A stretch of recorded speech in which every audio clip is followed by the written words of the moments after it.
Hey guys, it's Nunu.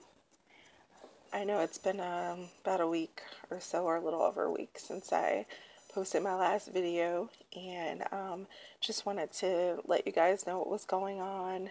My siblings, like I mentioned in the last video, left Watchtower, and it's been quite a roller coaster since they decided to tell the family that they are no longer going to be a part of Watchtower.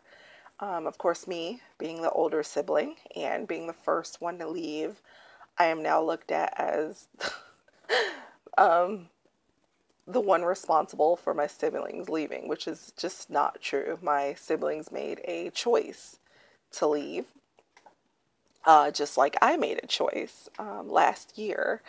And it's been almost a year, not quite a full year yet, since I decided to completely leave and like not go back to the Kingdom Hall or any of the assemblies.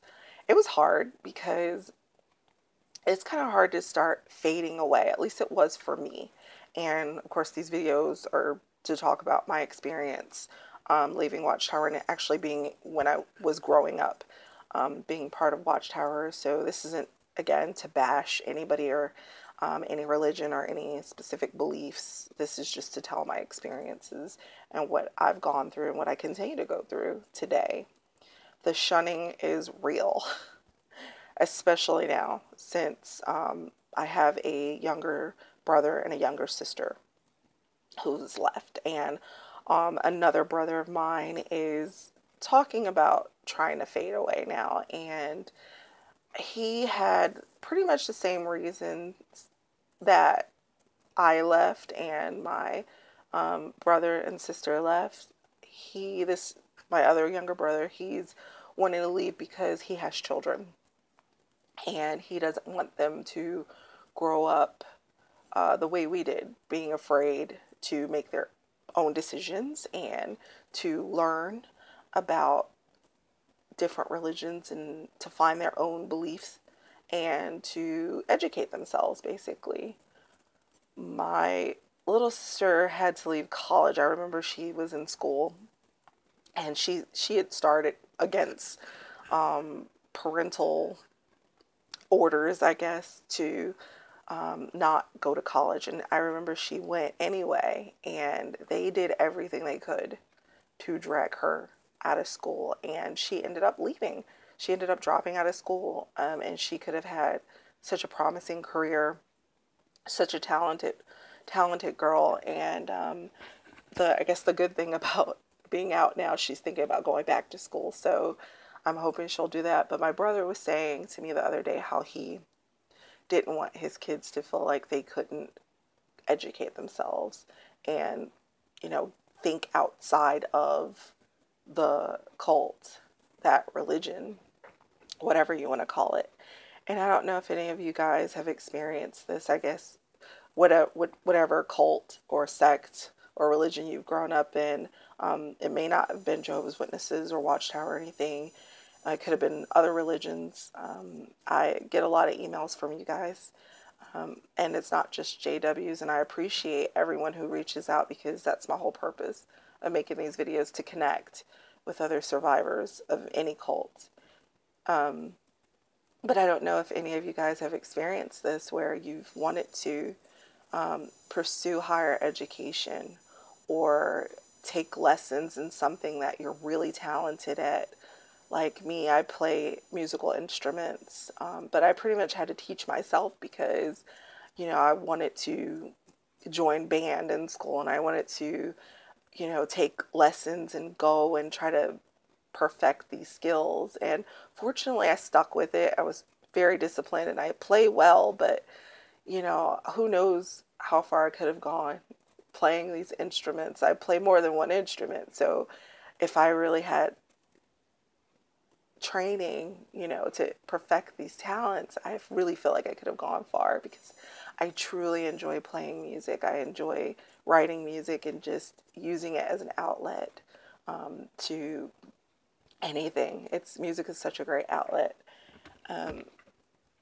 That's one of the things that really bothered me about being Jehovah's Witness is that whenever we were exceptional at something, me and my siblings, we were never encouraged to continue it.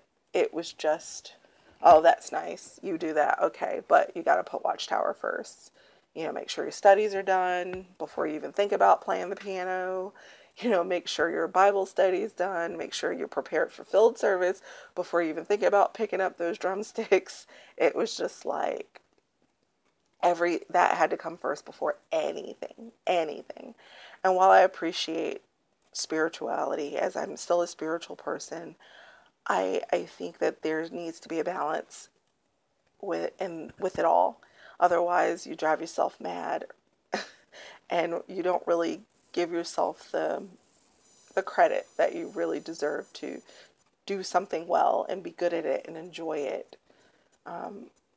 That's one of the things. So now with my siblings leaving, it's been harder actually for all of us, because the parental units can't really understand why we are deciding to leave. We're grown-ups now. All of us are grown-ups. There are no babies left, and we are allowed to make our own decisions to leave. And they are feeling like, okay, they're feeling the pressure to shun us, while I don't really have a full-on relationship with my mom and her husband.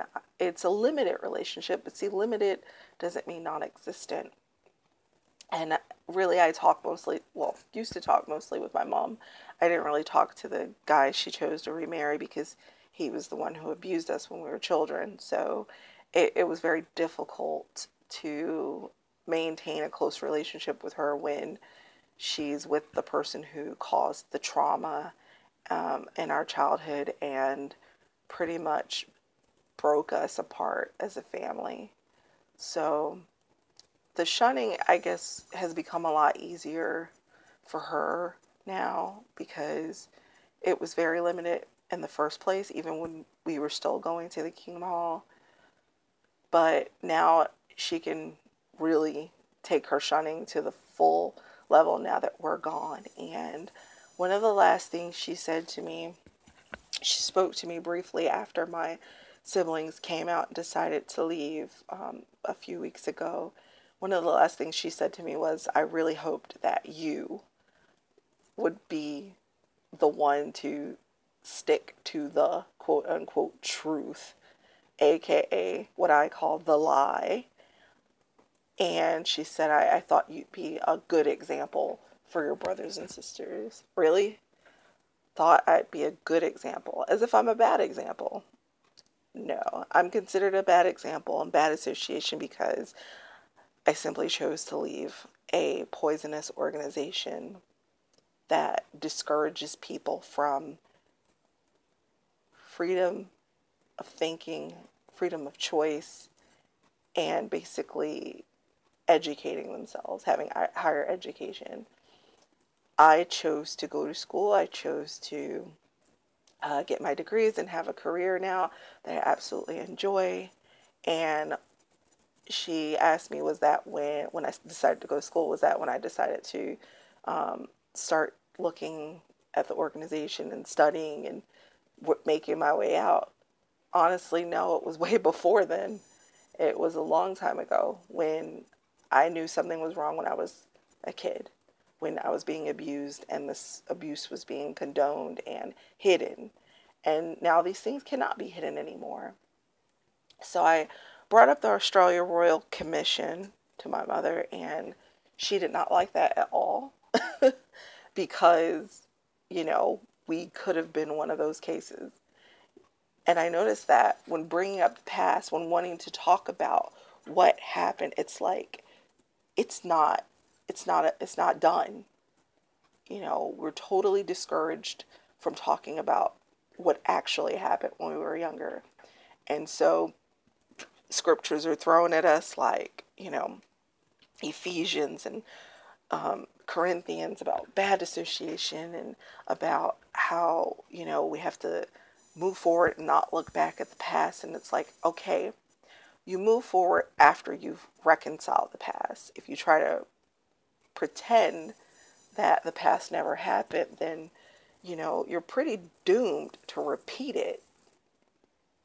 So I I don't think I'm, you know, handling the shunning too well, I guess, because of that fact, because there needs to be some understanding there.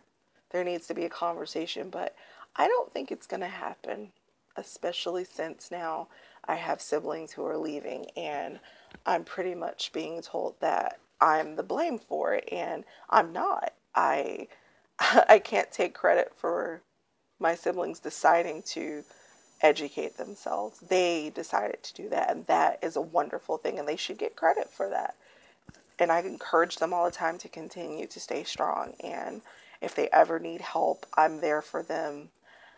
I tell them that because I do wish I had someone to, you know, like an older sibling to tell me that they'd help me and stuff. So I want to be there for them because, like I said before in my other video, this just did not just happen overnight. It wasn't like I just decided to leave.